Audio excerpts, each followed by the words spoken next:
Don't embarrass me, Ashley hissed, her grip on my arm like a vice. Mark's father is William Sterling, the tech titan. I said nothing, letting the silence settle like a trap. At dinner, she introduced me to the elite table as a tech support help while laughing at my navy dress. But then, the air in the room shifted. William Sterling extended his hand, his voice booming with genuine respect. Emma, good to see you again. My firm would not exist without your elite legal counsel. The sound of Ashley's wine glass shattering was the only music I needed. This was 15 years in the making. Have you ever felt like the invisible one in your own family while you were secretly working 10 times harder than them? Let me know your story down in the comments. I stood up slowly, the silence at the table now heavy enough to choke the air out of my sister's lungs. I did not look at Ashley. I did not look at my parents, Joseph and Elizabeth, who were staring at me like I had just materialized from thin air. I did not need to see the panic in their eyes to know the social hierarchy of the room had just been obliterated. I simply nodded to William Sterling and walked toward the restroom with the quiet dignity of someone who had already calculated the next 10 moves. I did not cry. I did not ask why they had chosen to treat me as the family failure for 15 years. Anger was not loud this time. It was clinical. I locked the door of the marble-tiled stall and pulled out my phone. It was 11:51 p.m. in San Francisco. By 12:03 a.m., the version of the family I had been subsidizing would effectively cease to exist. I logged into my high-limit business account. Ashley had been using the secondary emergency black card for 3 years straight. She used it to buy her $3,000 white designer dresses and to fund the influencer lifestyle she used to mock me. To her, it was a family birthright. To me, it was a subscription with her name on it, and I was finally hitting cancel. I revoked the card's access with 3 taps. I did not feel regret. This was not a breakdown. It was a balance sheet. But the card was just the beginning. I scrolled to the file for the Los Altos estate, a property worth $3,500,000. My parents lived there, proudly hosting parties and telling the tech elite that they had built this life through hard work. They did not know I quietly owned the property through a private trust. They were residents in a house they believed they owned, but my compassion had been a luxury they had overdrafted for far too long. I initiated a formal security audit of the property. I sent a high-priority message to my legal team to trigger a review of all maintenance and tax records. I had been the silent investor in their version of family, footing the bill for their optics while they used me as a tech support punching bag. As I washed my hands and looked in the mirror, I saw someone I finally recognized.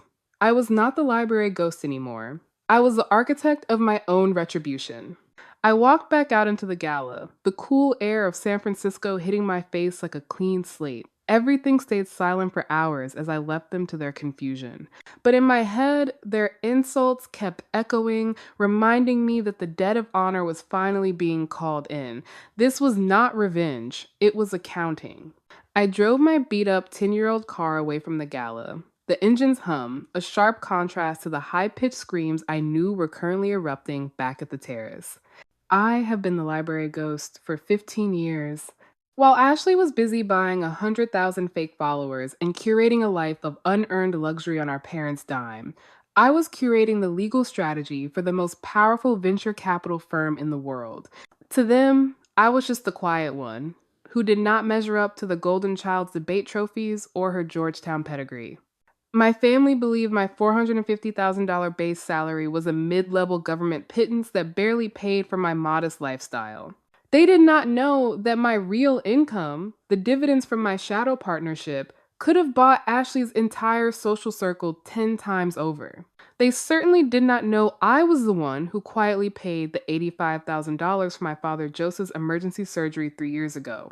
Or the $120,000 in property taxes that saved the very boutique my mother Elizabeth claimed she managed with business genius. Every cent was funneled through an anonymous trust I controlled. I was a silent investor in their survival, and they repaid me by mocking my navy dress from the clearance rack. People often ask why victims of narcissistic homes stay quiet for so long.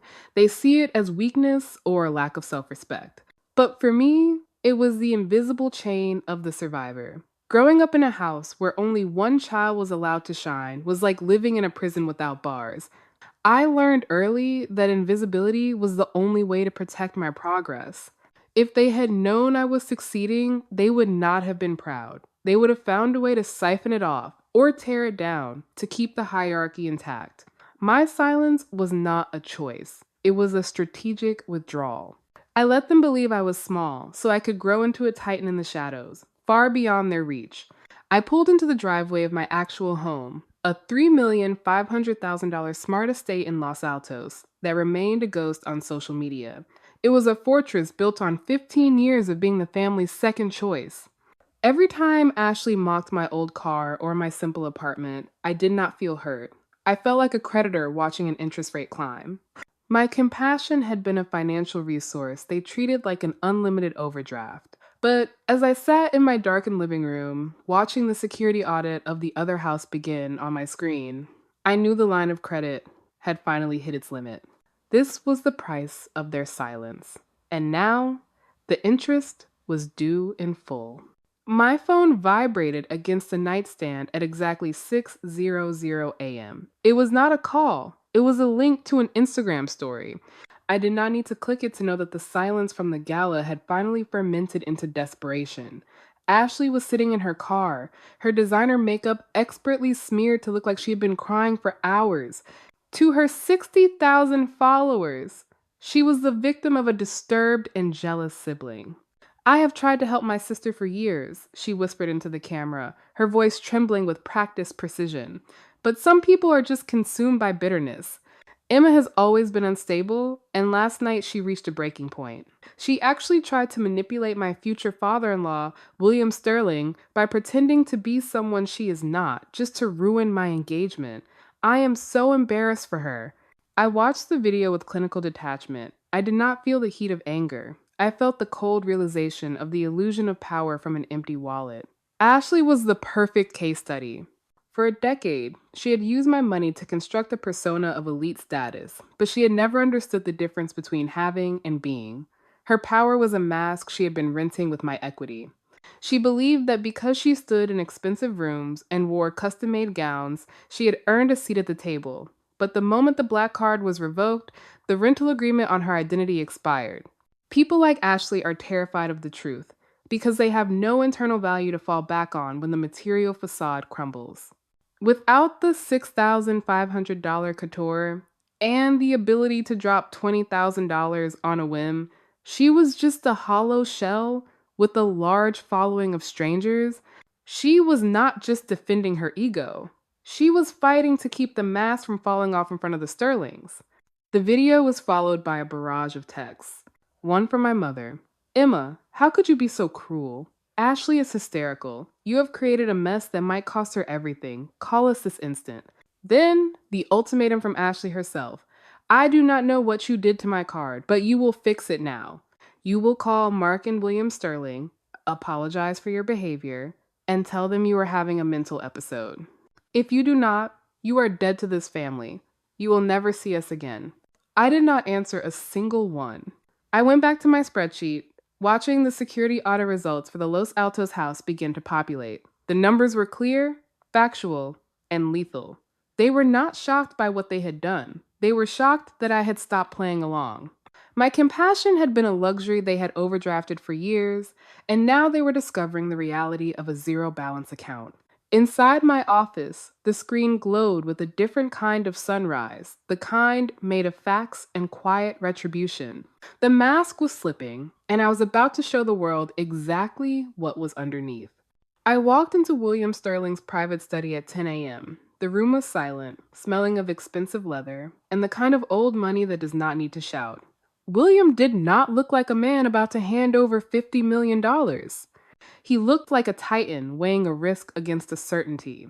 He gestured for me to sit, his expression unreadable behind his mahogany desk. Emma, he said, his voice grave. Mark Reynolds has approached my firm for a $50 million bailout for his startup. He looked at me, his eyes searching for the clinical clarity I was known for in the venture capital world. He is marrying into your family soon? I wanted your professional recommendation before I signed the term sheet. This was the moment of professional escalation. The The point where the personal drama of a gala was replaced by the lethal precision of a strategic battle. I did not let the shadow of Ashley's insults or my parents' disappointment affect my pulse.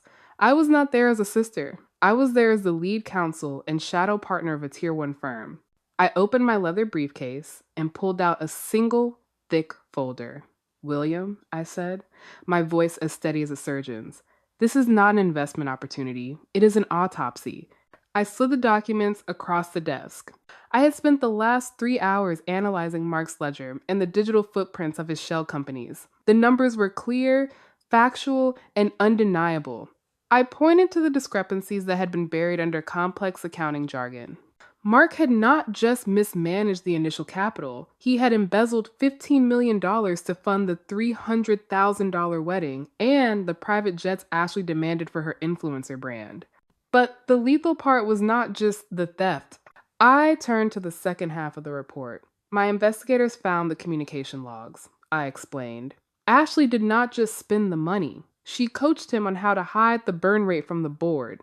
I watched William's jaw tighten as he realized the level of betrayal. My compassion had been a financial resource they treated as an unlimited credit line, and now they had officially overdrawn. My professional recommendation is a total veto, I said, my tone cold and final. William leaned back, his decision made. The bailout is canceled, he said, and I believe it is time for a different kind of legal discussion. I left the study knowing that Ashley's rented mask was about to be stripped away by the very titan she had spent months trying to manipulate. The $50 million verdict was in, and for the first time, my family was going to feel the weight of a debt they could not pay back with lies. I was sitting in my glass-walled home office when the final audit from my forensic accounting team landed in my inbox. The clock read 3:00 p.m. Outside, the Pacific fog was rolling over the hills of Palo Alto. But inside, my mind was sharp, cutting through the layers of deception my family had spent years constructing. I did not feel a sudden rush of pain when I saw the red flags in the reporting. I felt the clinical satisfaction of a variable finally fitting into its equation. This was not a family drama anymore, it was a criminal case file.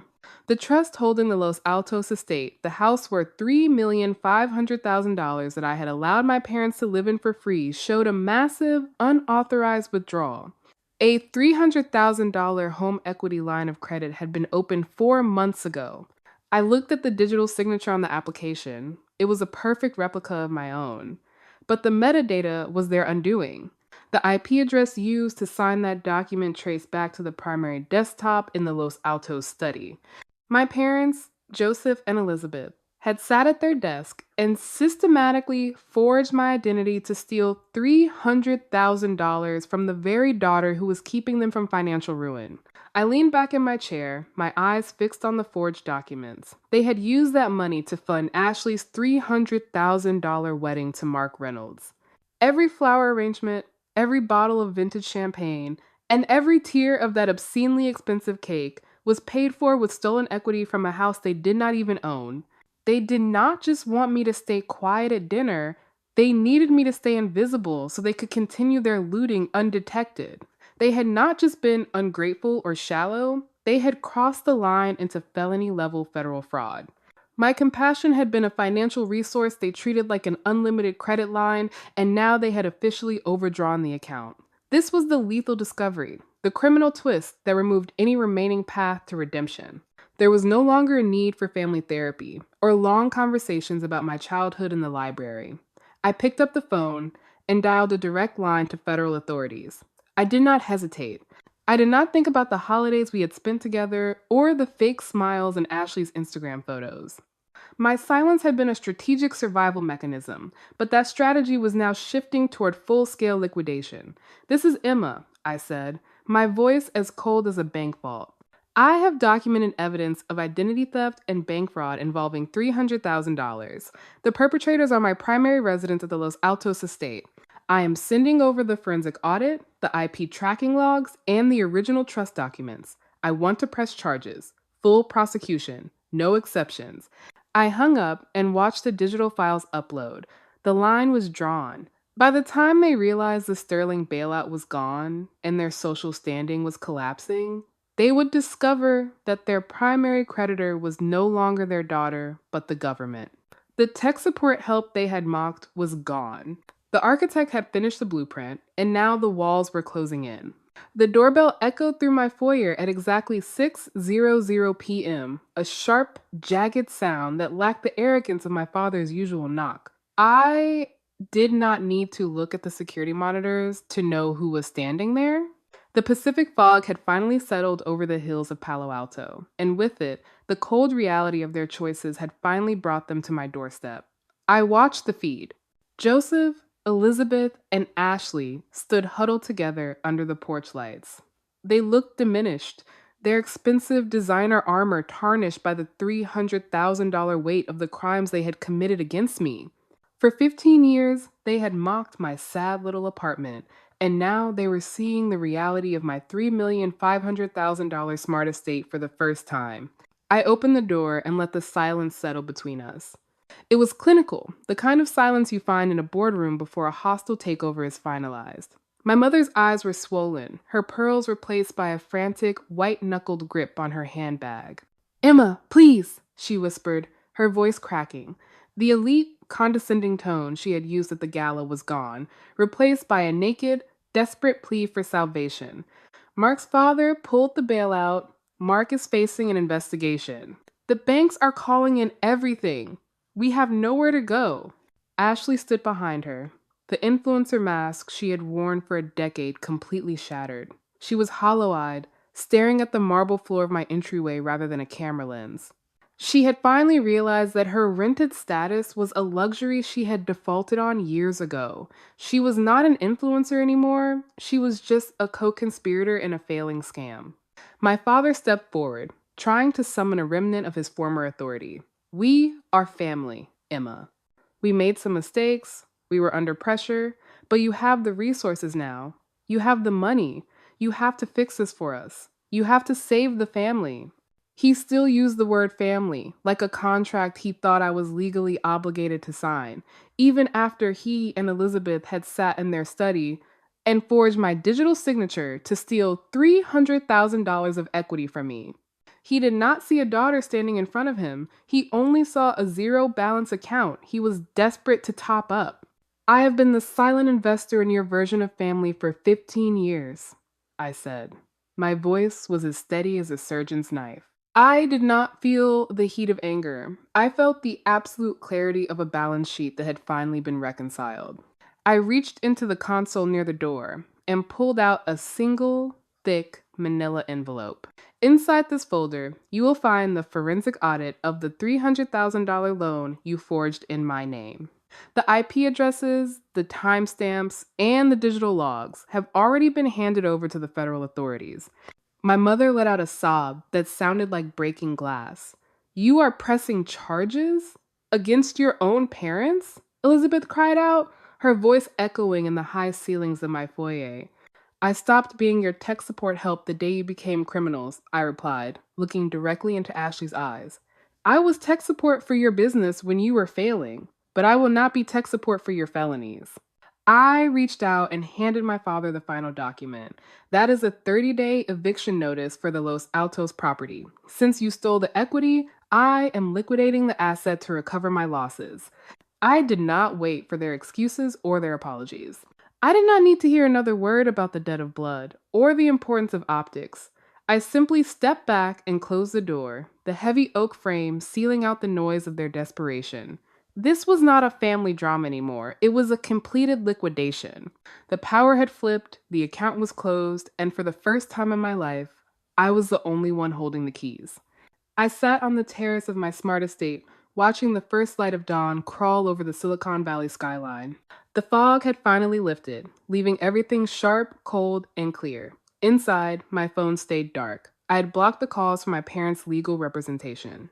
I had blocked Ashley's frantic, misspelled emails. I rubbed my eyes, trying to summon a single ounce of regret. But there was only clarity. This was not a family breakdown. It was a completed audit. My phone chimed with a priority notification. It was a message from William Sterling. It was not a plea for mercy, but a formal invitation. Full partnership, Emma. No more shadow work. The legal world needs to see the architect who protected this empire. I accepted within seconds. My career was no longer a secret I had to keep to make others comfortable. It was a legacy I was finally ready to own. I opened my contacts list one final time. Joseph, Elizabeth, Ashley. I stared at the names that had dictated my identity for 32 years, and then I hit delete. I realized in that moment that I had been the silent investor in their version of family for far too long, footing the bill for a love that was nothing more than a subscription I was finally canceling. This was my moment of letting go of bloodlines to find myself. I had spent my entire life as an invisible survivor, bound by the unspoken rule that family loyalty came before my own peace. But I finally accepted that true justice is not just about punishment. It is about the courage to rebuild your life on your own terms, leaving behind those who only valued you when they could use you. I was no longer the library ghost or the tech support help. I was Emma, and I was finally whole. The sun hit the Palo Alto hills, painting the world in gold. That night, for the first time in 15 years, I slept through until morning. No guilt, no noise, just the quiet peace of a balanced ledger. If you believe that true character matters more than social media optics, hit that share button. Let's show the world that quiet strength always wins. Don't forget to subscribe for more stories of justice taking its natural course.